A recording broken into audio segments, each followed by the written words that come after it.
How do you implement the plans? By seeing that each person does his job. So when each person does his job, then automatically the organizational objectives can be achieved. So you have a proper authority and responsibility relationship. With the help of this only, you can run an organization. Organizing is nothing but bringing together the various inputs related to the business.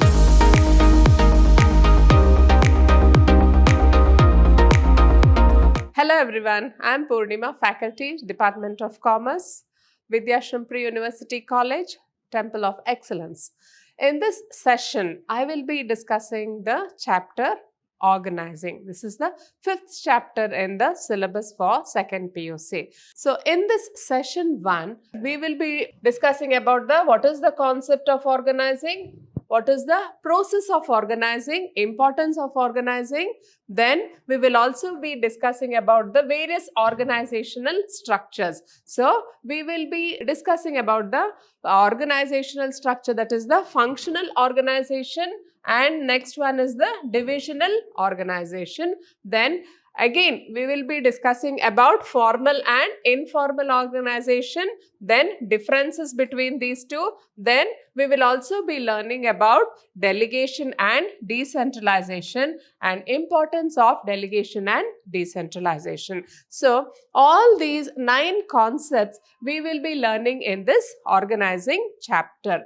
Now, let us look into what is the meaning of the word organizing. Now, what is this organizing concept? What do you actually mean by the word organizing? If you can see here, there is one person who is just looking into all the things. So it involves money. Then searching for people, it involves targets, then you have resources, you have human resources. So organizing is nothing but bringing together the various inputs related to the business. Now let us look into what is the meaning here. So organization essentially implies a process which coordinates human efforts. So there is a coordination of human efforts. So for what type of coordination we have? To assemble the resources. So whatever the resources are needed by the business, whether it is money, whether it is material, whether it is machines or any other human effort. So you try to assemble everything and integrates both into a unified whole. So you integrate all these things. So whether it is money, machine, materials or men, so everything you integrate and which has to be utilized for achieving specified objectives. So we can see this objectives here.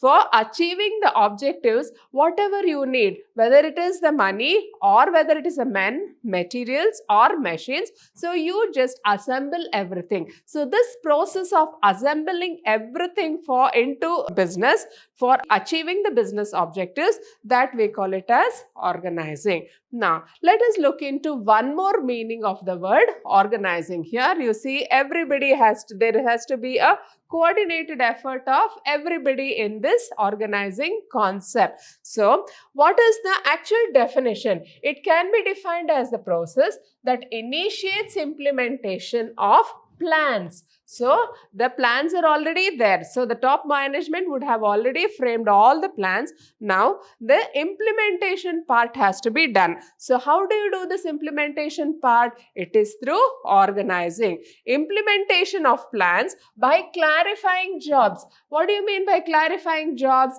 So you just put the plans into action. You have to create jobs. So who has to do what job? So that has to be clarified. And working relationships effectively. Then you have to see who has to do what job and who has to report to whom, who has the authority to give orders and who has responsibility, accountability. So all these things you have to be specified. So all these things we will be doing in this organizing concept. And deploying resources. So you deploy resources for attainment of identified and desired result. So you deploy resources. So when you hire men, then you have to pay them. When you are having a production unit, then you have to buy raw materials. So when you need to run a business, then you need to see that everybody has a position in the organization. So all these things are the process of assembling all these things, coordinating the efforts, and see that the plans are put into action to get the desired result. So all this involves organizing. So organizing means nothing but you are putting the plans into action. So whatever plans they have made for the organization, you have to implement the plans. So how do you implement the plans? By seeing that each person does his job. So when each person does his job, then automatically the organizational objectives can be achieved. So this is possible only when there is a specific working relationship. What is working relationship? So you have a proper authority and responsibility relationship. With the help of this only you can run an organization. So this is the organizing concept. So in simple words, if you want to know what is the meaning of organizing, you can just tell that organizing is nothing but bringing together all the 4 M's of business. That is, you bring together the money, machine, men and materials, and you try to coordinate them, utilize them for achievement of organizational objectives. So this is the simple meaning of the word organizing. Now, let us look into the process of organizing. How do you achieve this? How do you go about the process? Now, here, first thing is identification and division of work. So, in this process of organizing, first we have to identify. So, if you can see in this picture, there is division of work. So, one set of people have one particular work. Then the next set of people, they are doing one different work, and here we have one more set of people who are doing different types of work. So for each type of work, you set aside groups of people. Now, identification. The first step in the process of organizing involves identifying and dividing the work that has to be done in accordance with previously determined plans. So here in this process of identification, so we will be identifying and dividing the work. So what is the work to be done in the organization? So suppose it is a marketing job. So then what are the process work involved in marketing? Suppose it is a HR department. Then what is the work involved in that department? So you try to group the jobs into different departments and dividing the work that has to be done in accordance with previously determined plans. So as per the plans which have been previously determined, you are grouping the work in the organization. Then next step is the work is divided into manageable activities. So you see that each person in each department will have his own work to do, so that there is no duplication of work in the department, so that duplication can be avoided and burden of the work can be shared among the employees. So whatever work for each department you have, you see that it is shared among the various employees or various positions in the department, so that there is no burden on one particular employee. So the work is equally shared among all the employees of that department. So this is the first step in the process of organizing. Now, the second step. What does the second step tell us? So, second step tells us about departmentalization. So, what is this here? If you can see in this picture, so for each boxes, it represents a department. So, in each department, you have different persons who are doing different jobs. So, let us look into what is the meaning of the word departmentalization. Once work has been divided into small and manageable activities, then those activities which are similar in nature are grouped together. So, similar activities should be grouped together. So, that is what we call as departmentalization. So, all activities relating to purchases of the organization will be handled by the purchase department. department. So all activities related to sales of the organization will be handled by the sales department. So in this way, you try to create departments with relating to one particular work to be done in the organization. So when you make such sets facilitate specialization. So this grouping process is called as departmentalization. So you have a different set of people to do one particular job. So for the purchasing department, you have one department. They will be always engaged in purchases for the organization, whether it is purchase of raw materials or whether it is purchase of the stationery, whether it is purchase of uniform for the employees. So anything related to purchases will be done by the purchase department. So their main function will be to engage themselves in all the purchase related activities of the organization. So everything to be purchased by the organization will be handled by this department. So this type of grouping of this activity is called as departmentalization. So if anybody wants anything in the organization, so he has to go and contact the purchase department. So they will purchase it for the entire organization. So the departments can be created using several criteria as a basis. So this is one example which I just gave you. So in this way, you can create different departments. So different departments based on different criteria you keep on doing. So this is what we mean by the word departmentalization. So this is the second step in the process of organizing. Now, the third step in the process of organizing is assignment of duties. Now, first thing is we have divided the work. Second thing is we have created departments.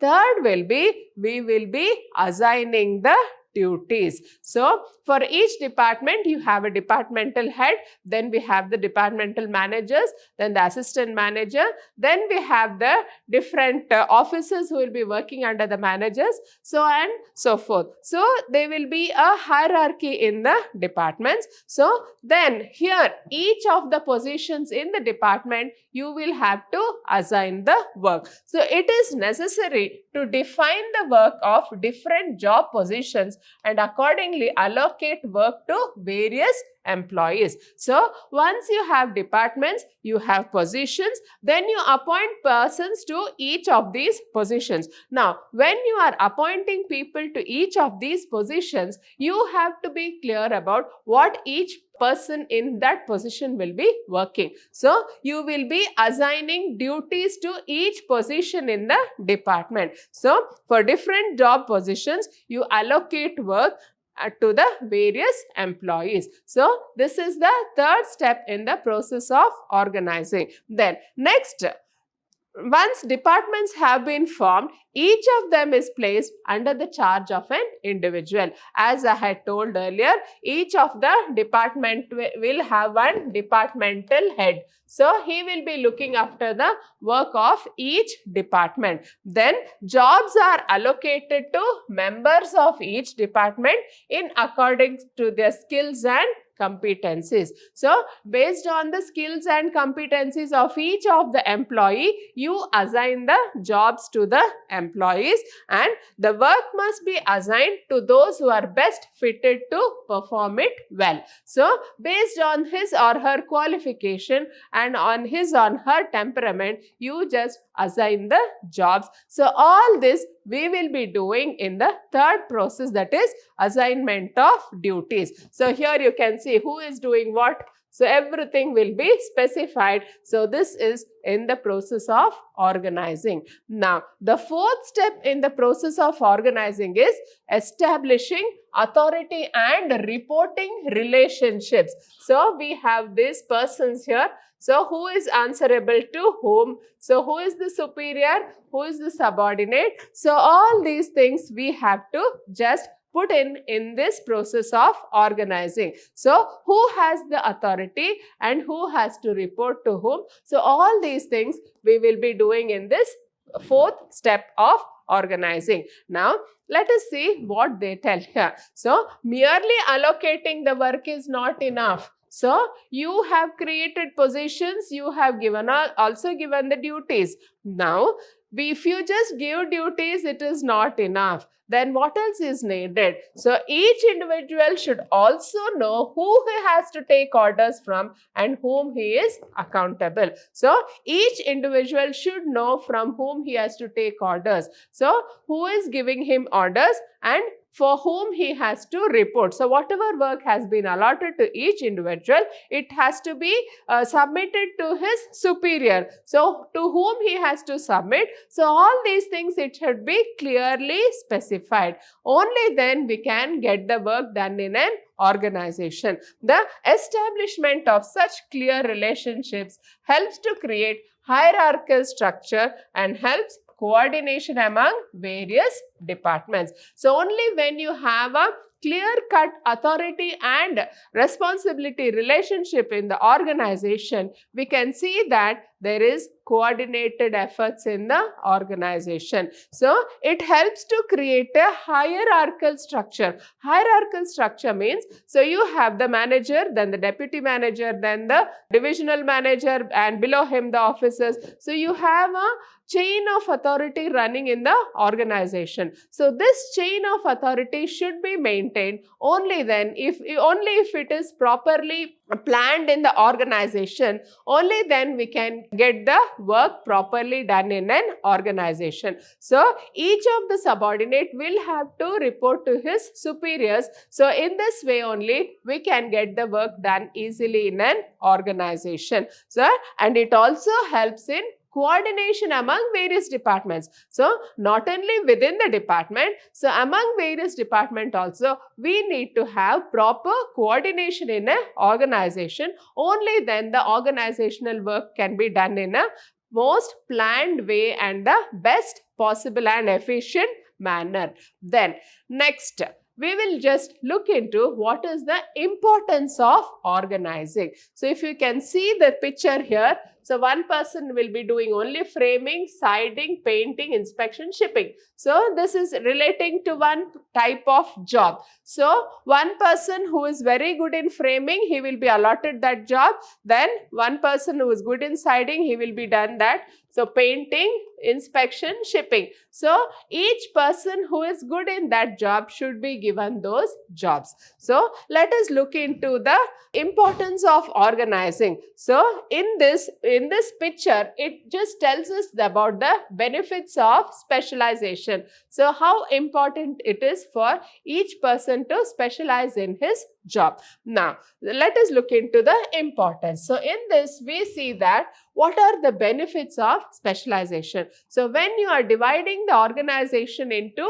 different departments based on the work to be done in the organization, so you are creating specialization. So we will be reaping the benefits of specialization. So organizing leads to a systematic allocation of jobs amongst the workforce. So whenever you are organizing a workforce, so you are allocating the jobs to all the people in the organization. So when all the people are given the work to be done, they will be knowing what is the exact job to be done, and when they do the job well, they will become more and more specialized. So this reduces the workload as well as enhances productivity, because specific workers perform specific job on a regular basis. So when that person is given a particular job, he will be doing the same job again and again,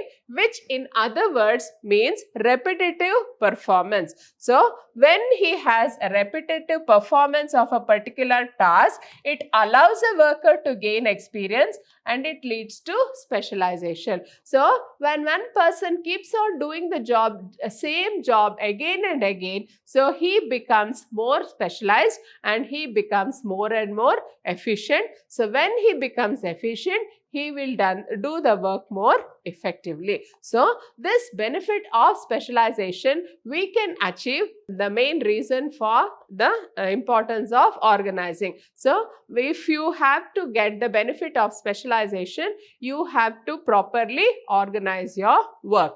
Then second importance of organizing is clarity in working relationships. So working relationships, so what is the teamwork, creativity, ideas, business. So everything has to be pulled together. So when you are pooling everything also, we need to know who is in authority, who is the person who is giving orders and who is receiving the orders. So all these things we have to clearly mention in an organization. So clarity in working relationships. So let us look into what does you mean by clarity. So the establishment of working relationships clarifies lines of communication and specifies who is to report to whom. So, who is the superior? Who is the subordinate? That should be clearly mentioned in this process of organizing. So, why we should mention? Because it removes ambiguity in transfer of information and instructions. So when you know who is your boss, you will know from whom you have to take the order and whom you have to submit the work to be done. So when you are very clear, it will be easy for us to report to the particular person. So there will be no confusions and we can take clear instructions from that particular person. So it also helps in creating hierarchical order, thereby enabling the fixation of responsibility and specification of the extent of authority to be exercised by an individual. So, when you know who is your boss, you will know what are the instructions he has given and what is the work you have to do, when you have to submit the work, what is the time frame given and what is your duty, what is your responsibility. So, everything will be clearly mentioned in this organizing process. So, when you have this, everything is clear, then once you do your work, you will be reporting, you will be submitting to your superior who will be responsible for your work, and he sees that your work is done as per the specification of the plans given. So, in other words, this superior or whoever is the boss, he will know how to get the work done from you. So, there will be a proper clarity in relationships. So, next importance of organizing is optimum utilization of resources.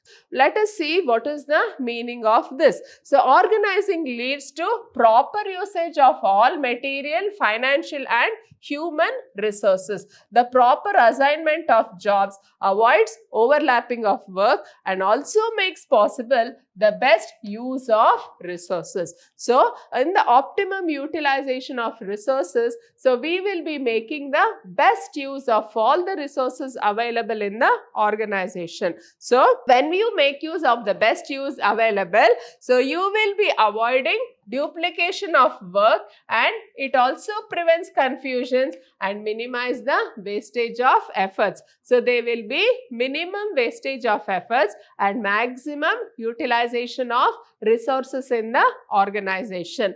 Then, the next importance of organizing is adaptation to changes. So, how do you adapt to changes? The process of organizing allows a business enterprise to accommodate changes in the business environment. So, what are the various changes in the business environment? How the organization has to adapt itself to the changes? This we can bring in with the help of this organizing function. So, it allows the organization structure to be suitably modified and the revision of interrelationships among managerial levels to pave the way for smooth transition. So, in this process of organizing, so whenever the organization has to restructure itself to the changes in the environment, so it will try to suitably modify the relationships in the organization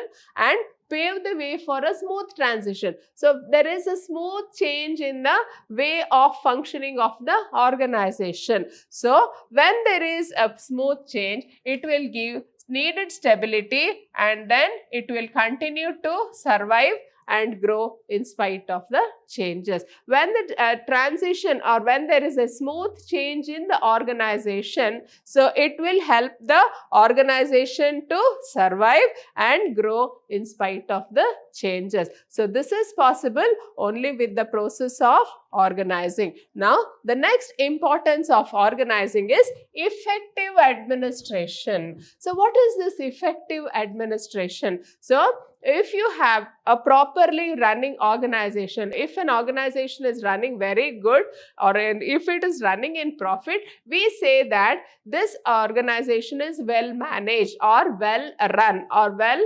administered. So let us look into what is this effective administration. So organizing provides a clear description of jobs and related duties. So it helps to avoid confusion and duplication. So as you all know, in the steps in organizing, we say that we have to clearly define the jobs each individual. So what are his duties, what are his responsibilities, and what is his authority. So everything is clearly defined. So when everything is clearly defined, there is no confusion and no duplication at all. So we have a clarity in working relationships. So in the working relationship, there is proper clarity and proper execution of work. So if you have a proper working relationships, then we will have proper execution of work, and when there is proper execution of work, then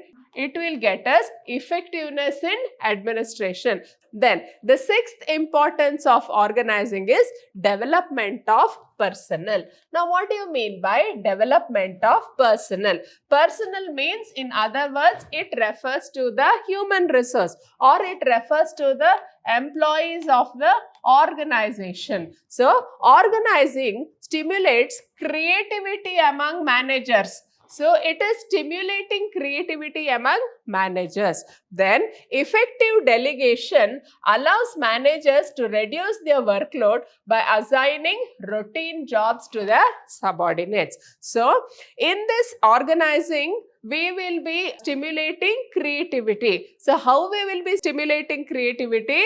Through the process of delegation. So the manager can delegate some of his authority to his subordinates and to see that they get the work done. So the routine jobs can be handed over to his subordinates. Then when there is a reduction in workload by delegation, it is not just necessary because of limited capacity of an individual, but also allows the manager to develop new methods and ways of performing the task. So some of the routine jobs he can hand over to his subordinates, and he can keep some important jobs to himself so that he can develop new methods of performing the task. So he can develop new and better ways of performing the tasks in the organization. So this is the importance of organizing. So let us look into what is the meaning of this word delegation. So in this, delegation means you are just giving your authority to your subordinates. So through delegation, you are developing the subordinate the ability to deal effectively with challenges and help them to realize their full potential. So we have one person here who is directing, and these are the subordinates. So these subordinates will be using the authority given by the manager to get the work done. So when you are delegating the work to your subordinates, in other words, you are giving them indirect training to deal with the challenges of the job, and you will be helping them realize their full potential. Then the next importance of organizing is expansion and growth. Expansion and growth of what? Expansion and growth of the organization. So how organizing helps in expansion and growth? Let us see. So it helps in the growth and diversification by enabling it to deviate from existing norms and taking up new challenges. So now our organization can grow and it can prosper when by enabling it to deviate from existing norms. So you need not follow the same path followed by other organizations. You can use your creativity and create your own path or develop your own paths to progress. So it allows a business enterprise to add more job positions, departments, and even diversify their product lines. So how do you attain growth, or what is the meaning of growth? Growth, in other words, it refers to a business organization which is multiplying, or which has more branches, which has more product lines, which has more employees. So every year there should be growth in the organization. Only then we can say that there is growth and expansion in the organization. So it has one organization which is running in one country. After 2 years or 3 years, it should run in 2 or 3 more countries. Only then we can say that there is expansion and growth in the business. So this expansion and growth in business is possible. How? By adding more job positions, more departments, and also by diversifying the product lines. So you may having 5 products, so you increase your products to 10. So in this way you can grow in the organization. Then organizing is a process by which the manager brings order out of chaos. So if you want to sum up the importance of organizing, we can say that it brings order out of chaos. So everywhere, everything, suppose there is one bundle of, there is so much money waiting there, and there are so much materials, there are so much people there and machines. So you have to see that everything is put into action. So you make the best use of all these resources. So organizing will help us to bring order out of chaos. There is utter chaos. You try to bring order and removes conflict among people. So as you all know, wherever there are more people working, there is bound to be conflicts among the people. Now, through this process of organizing, we will be removing all conflicts among the people. Why? Because you have a proper clarity in working relationships. So when you have clarity, there will be no confusions and no conflicts, and our work or responsibility sharing, and creates an environment suitable for teamwork. So by having a proper working relationship in the organization, you are having a proper environment for teamwork. So in this way, we have just completed this chapter on organizing. Thank you.